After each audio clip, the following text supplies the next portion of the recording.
we welcome you to the Divine Connection. Divine connection यानी अलौकिक संपर्क में हम आपका स्वागत करते हैं। You know, in this program, always we emphasize that you have to get connected to God to live a better life. इस प्रोग्राम में हमेशा हम इस बात पर जोर देते हैं कि आपको परमेश्वर के साथ में जुड़ना होगा ताकि आप बेहतर जीवन जी सकें।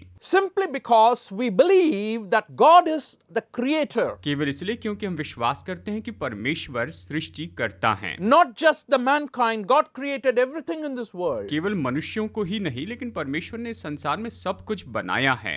And He created man in His own image. और उसने मनुष्य को अपने ही स्वरूप में बनाया है। Therefore, our Creator knows what is best for us. और इसलिए हमारे सृष्टिकर्ता जानते हैं कि हमारे लिए सबसे उत्तम क्या है।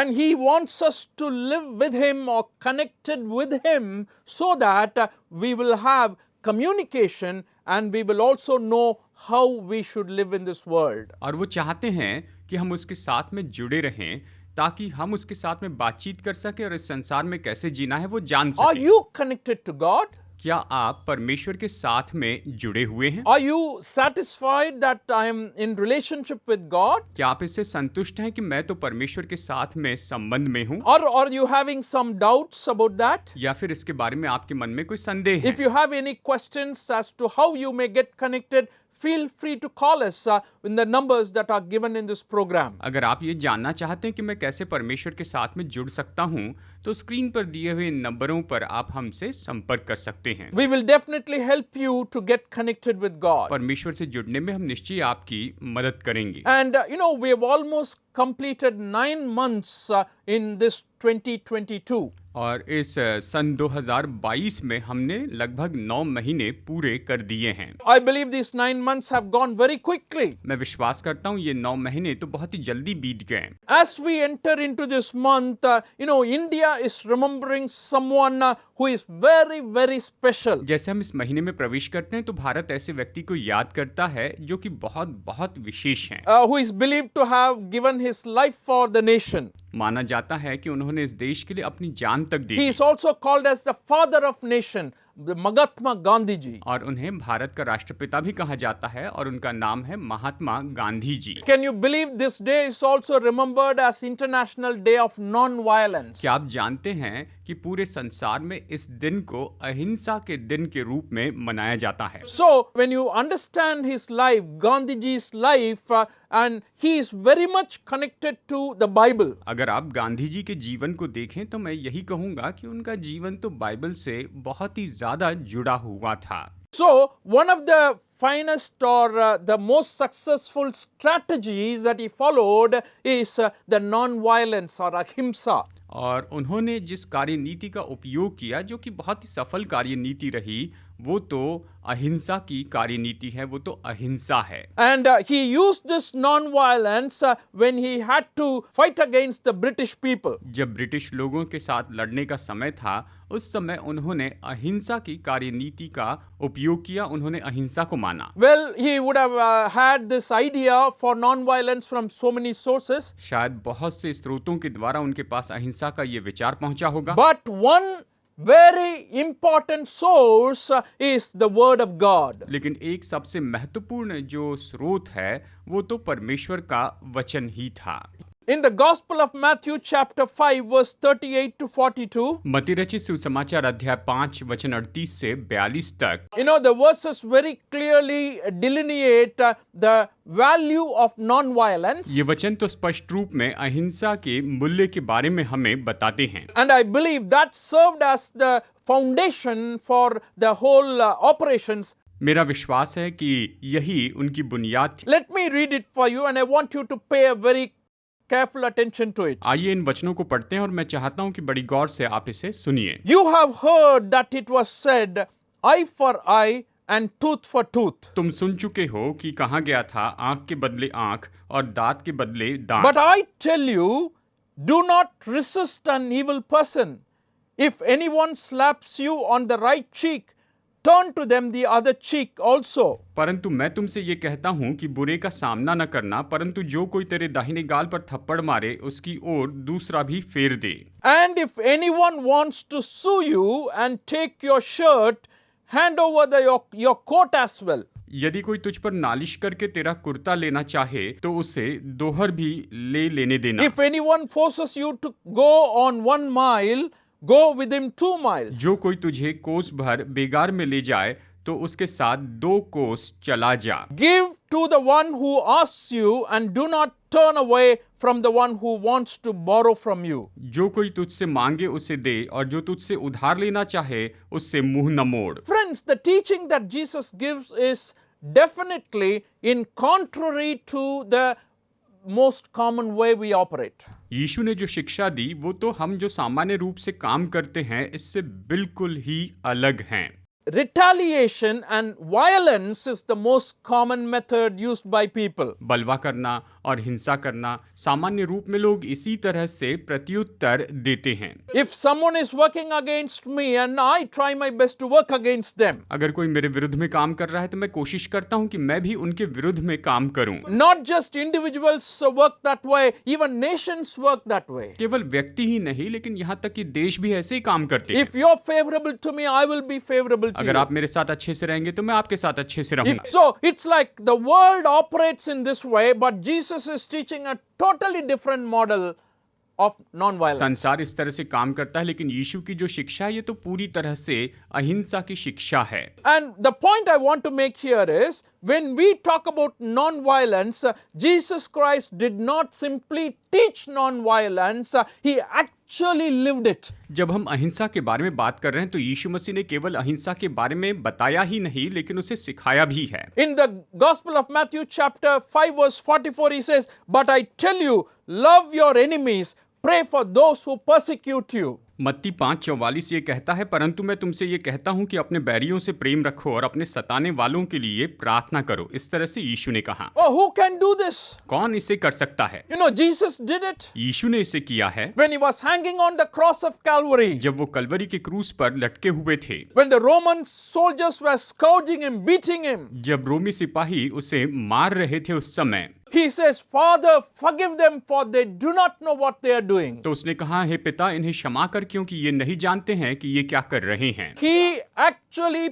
practiced what he taught. उसने जो सिखाया बिल्कुल उसी के अनुसार उसने किया। He liked Christ वो मसीह यीशु को बहुत पसंद करते थे because Christ lived according to his teachings. क्योंकि यीशु अपनी शिक्षा के अनुसार ही जीवन जिए। And when Jesus was living in this world, when he was caring for his disciples and leading his disciples, he taught them the non-violent model. जब यीशु इस पृथ्वी पर थे और वो अपने चेलों को सिखाया करते थे तो उन्होंने अपने चेलों को अहिंसा सिखाई। Dear friends, I don't know if you had opened newspaper today. दोस्तों, पता नहीं कि आज आपने अपना अखबार पढ़ा है। If you have gone through the newspaper, definitely at least 2 or 3 violences every day in each side of the paper, in each pages of the paper. अगर आप अपना अखबार पढ़ते हैं तो आप पाएंगे कि अखबार के हर एक पन्ने पर 2 या 3 इस तरह से हिंसा की घटनाओं के बारे में बताया गया है। You will have murder. आप देखेंगे कि हत्या की गई। You will have husband beating wife. आप देखेंगे कि पति ने पत्नी को मारा। And you will have fights and wars going on. और युद्ध हो रहे हैं, इसकी खबरें होंगी। Oh, we are in that kind of a community. We are in that kind of a हम society. लोग तो ऐसे समाज में रहते हैं। The violence has become part and parcel of our lives. हिंसा तो हमारे जीवन का भाग हो चुकी है। In the midst of all this, we are called to be non-violent. और इन सभी बातों के बीच में हमें बुलाया गया कि हम अहिंसा का पालन करें। Is it possible? क्या ये संभव है? You know, a lot of people wonder about this Sermon on the Mount. How can I practice this? It is not possible. बहुत से लोग पहाड़ी उपदेश के बारे में सोचते मैं इसे कैसे कर सकता हूँ, ये तो संभव नहीं है। And how can I practice it? हम इसका अनुकरण कैसे कर सकते हैं? And there are many others who would try to practice it. और बहुत से दूसरे लोग इसका पालन करने की कोशिश कर रहे हैं। But I want to clearly understand today, and I want to share with you that Jesus actually fulfilled non-violence in every possible way in his life. लेकिन आज मैं आपको ये बताना चाहता हूँ कि यीशु ने अपने जीवन के हर एक भाग में व्यवहारिक रूप में अहिंसा का पालन किया। उसने अहिंसा के बारे में सिखाया। And the first thing I want to leave with you is this, that when he had to face sin or when he had to punish sin, even then he was following non-violence. और मैं आपको विशेष करके बता दूं कि जब वो पाप के लिए दंड दे रहे थे या पाप का सामना कर रहे थे तब भी अहिंसा का ही उपयोग किया। There is a beautiful story that is teaching what kind of a Lord or God we have, found in the Gospel of John chapter 8 verses 1 to 11. यूहन्ना अध्याय 8 वचन 1 से 11 में हम देखते हैं कि हमारे परमेश्वर जिनकी हम सेवा करते हैं वो सच में कैसे हैं। And a woman was caught in adultery in that passage. इस वचन के भाग में हम देखते हैं कि एक स्त्री को व्यभिचार के काम में पकड़ा गया। So the Pharisees and the teachers of the law, they brought this woman to Jesus. तो फरीसी और जो शास्त्री थे वो लोग इस स्त्री को यीशु के पास लाए And they said, according to the law of Moses, this woman must be stoned to death. और उन्होंने कहा कि मूसा की व्यवस्था के अनुसार स्त्री को पत्थरवाह करके मार देना चाहिए। What do you say? यीशु तुम क्या कहते हो, ऐसे उससे पूछा। Actually, they were using this question as a trap for Jesus. वो तो इस सवाल को यीशु को जाल में फंसाने के लिए उपयोग कर रहे थे। But Jesus, after remaining silent for some time, he said, anyone who has not sinned will be the first one to throw the stone at her. यीशु तो पहले कुछ समय तक शांत रहे और फिर कहा, जिसने अपने जीवन में कभी कोई पाप नहीं किया वही इसे पहला पत्थर मारे। He was actually bending down and started writing on the ground. और वो फिर नीचे झुककर जमीन पर कुछ लिखने लगे। We don't know what he wrote. हमें पता नहीं उसने क्या लिखा। But the point I want to make is, dear friends, when there is a need to condemn sin, Jesus, he was more willing and forgiving rather than using violence. जब यीशु के पास में अवसर था कि वो पाप को इस तरह से दंड दे या पाप के लिए उनको दंड दे, लेकिन इस समय में भी यीशु ने अहिंसा का ही उपयोग किया था। There are many occasions in Jesus' life which I would like to share where he opted for non-violence. मैं आपको बताना चाहता हूँ यीशु के जीवन में ऐसे बहुत से अवसर थे जहाँ पर उसने अहिंसा का उपयोग किया। We are going to have a brief break for music as you think about it. अब हम संगीत का छोटा ब्रेक लेंगे। Are you a violent person? क्या आप हिंसा करने वाले व्यक्ति हैं? Are you someone who is beating your wife? क्या आप ऐसे हैं जो अपनी पत्नी को मारते हैं? You know, these things are happening in the Christian world also. देखिए ये तो मसीह संसार में भी हो रहा है। And even other families, these things are happening. परिवारों में भी ऐसा हो रहा है। And God wants us to practice peace and peacefulness in the family. परमेश्वर चाहते हैं कि हम अपने घर में शांति बनाए रखें, अपने परिवार में शांति बनाए रखें। Sometimes, when you read Matthew's Gospel, and particularly Sermon on the Mount, you may feel that it is not possible to practice कई this. बार जब आप सुसमाचार पढ़ते हैं और खास करके पहाड़ी उपदेश पढ़ते हैं तो आप यही सोचते हैं कि ये तो किसी तरह से संभव नहीं है। When we closed before the music break, I said Jesus showed mercy and forgiveness instead of stoning the woman who was caught in adultery. Music के ब्रेक के पहले मैंने आपको बताया था कि यीशु ने व्यभिचार में पकड़ी गई उस स्त्री पर दोष लगाने के बजाय, दंड देने के बजाय उसने क्षमा किया।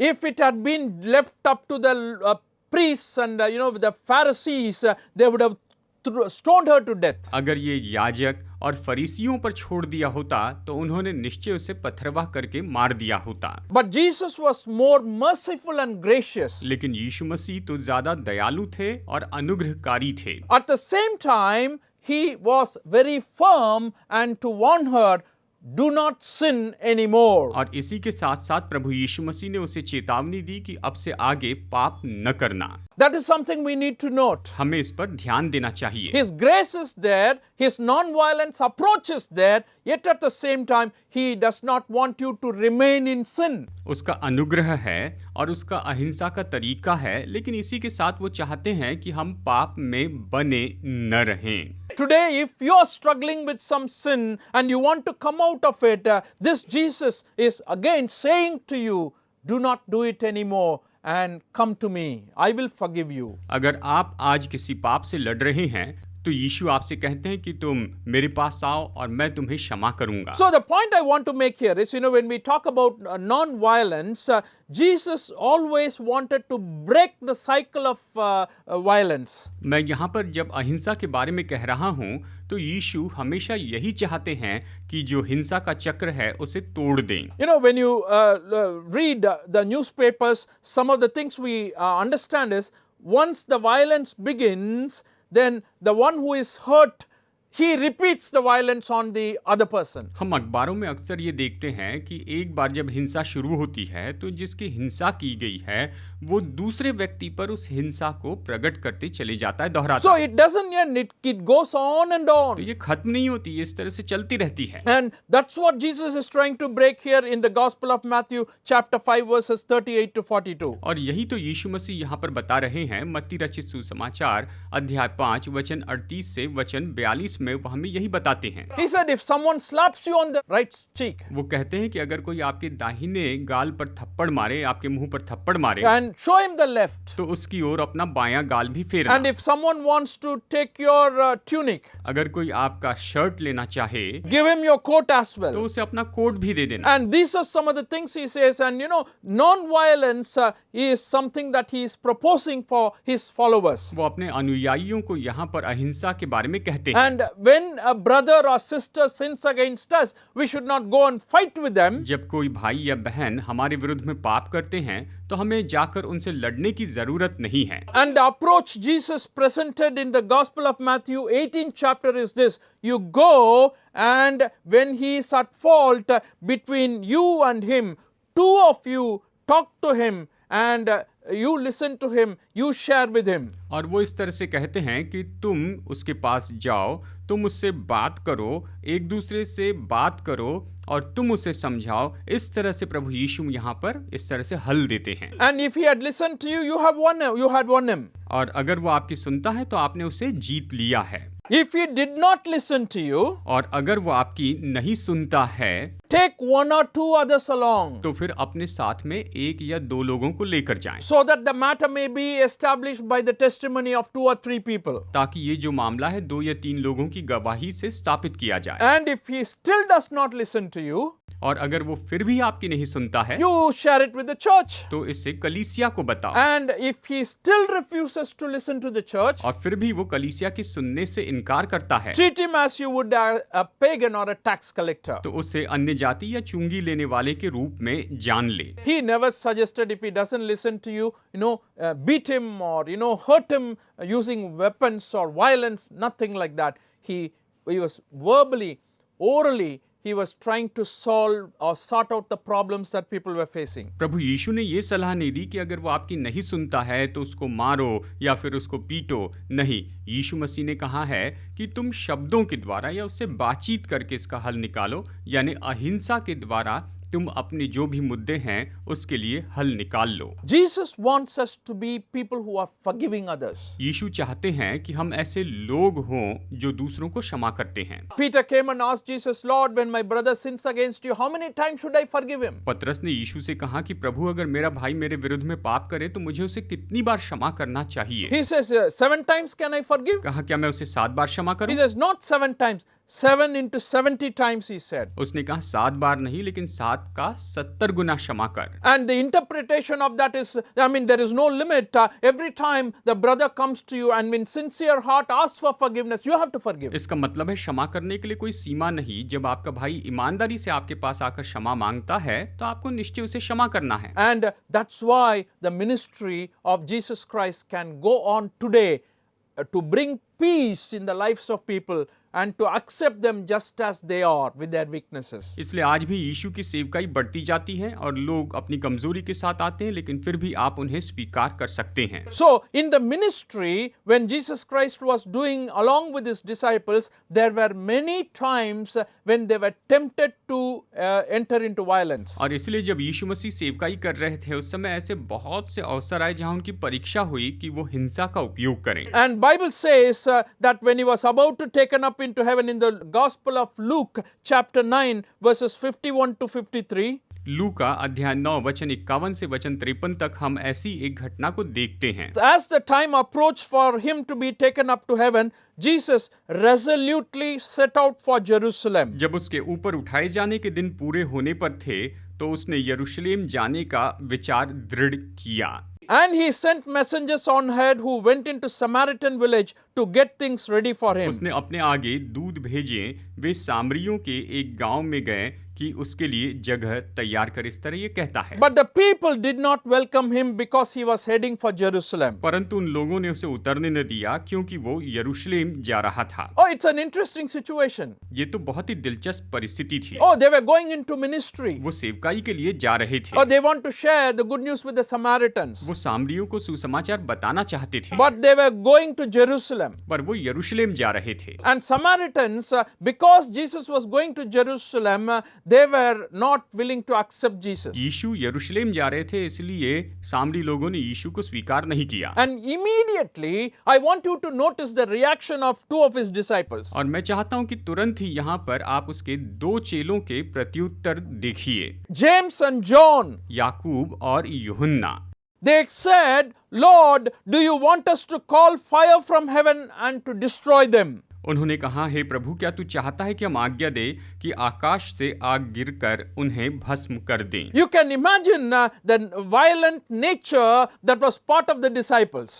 आप कल्पना कर सकते हैं कि जो चेले थे उनका स्वभाव यहाँ पर सच में कितना हिंसक था। And violent, actually it's from God. Let God send the fire. और ये तो परमेश्वर के बारे में कह रहे थे कि परमेश्वर उन पर आग बरसा दे। And Jesus said, rebuke them. He turned around and rebuked them.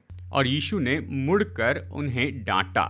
And that's the kind of Lord we have, dear friends. प्यारे दोस्तों, हमारे प्रभु बिल्कुल ऐसे ही हैं। Another very interesting incident from the life of Jesus I want to share with you. यीशु के जीवन से एक और महत्वपूर्ण घटना मैं आपको बताना चाहता हूँ। In the Gospel of Matthew, chapter 26, verses 52 onwards. मत्ती अध्याय 26 वचन 52 से आगे हम ये देखते हैं। And Judas arrives to betray Jesus Christ. यहाँ यहूदा यीशु मसीह को पकड़वाने के लिए आता है। And they had all their swords and clubs and sent by the chief priests and elders. और सिपाही जो हैं वो कि महायाजक के सिपाही थे, वो अपने साथ तलवार और ये सारी चीजें लेकर आए थे। And Judas he has given a signal, you arrest the one whom I kiss. और यहूदा ने उन्हें चिन्ह बताया था कि जिसे मैं चूमूंगा वही यीशु है, तुम उसे पकड़ लेना। So when Judas kissed Jesus, they came to arrest Jesus. और जब यहूदा ने यीशु को चूम लिया तो वो यीशु को बंदी बनाने के लिए आ गए।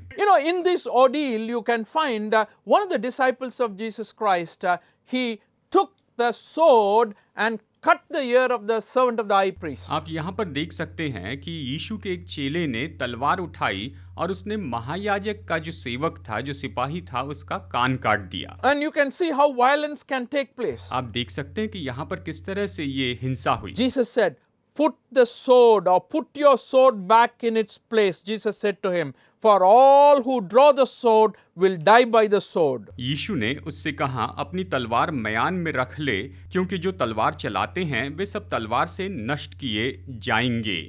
Friends, 1, 2, 3 and so many examples can be given from the life of Jesus Christ for this non-violence he has practiced. 1, 2 या 3 ऐसे बहुत से उदाहरण हम दे सकते हैं कि यीशु ने अहिंसा का पालन किया था। You may be wondering why I am sharing all this. शायद आप ये सोच रहे होंगे कि मैं ये क्यों बता रहा हूँ। I am sharing it because we are celebrating a great man who brought freedom to our country by sacrificing his own life following non-violence.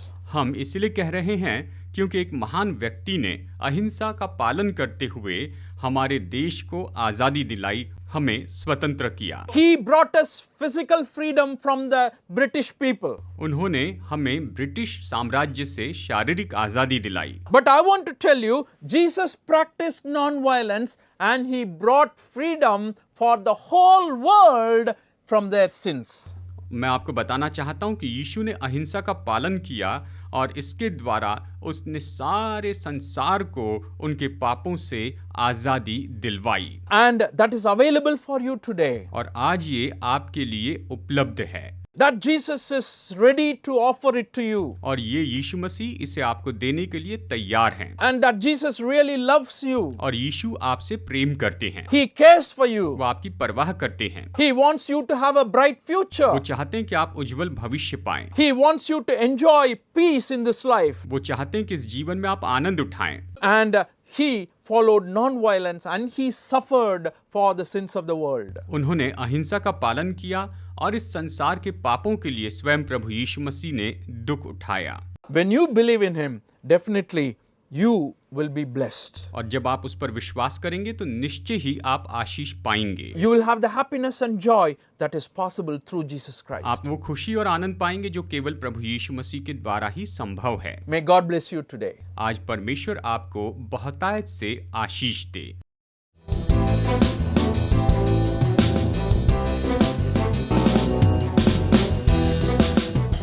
Study the Word of God in a private and personal way through our online study website. Contact number